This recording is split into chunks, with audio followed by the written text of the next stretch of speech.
Andhra Jyothi సచిత్ర కథనంపై AP CM Chandrababu Naidu స్పందించారు. మార్పునకు కారణమైన municipal అధికారులకు ఎక్స్ వేదికగా అభినందనలు తెలిపారు. స్వచ్ఛాంధ్ర మన లక్ష్యం, ఆ దిశగా సాగాలి మన ప్రయాణం అంటూ పోస్ట్ చేశారు.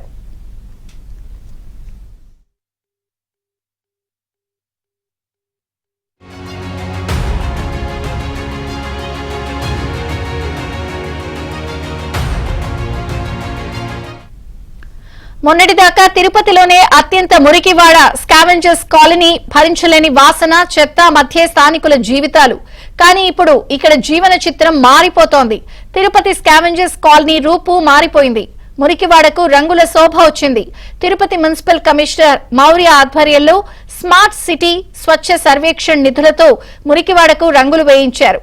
వీధులను అందమైన హరివిల్లులుగా మార్చారు. దీంతో స్కావెంజర్స్ కాలనీ సరికొత్త రంగులద్దుకుంది.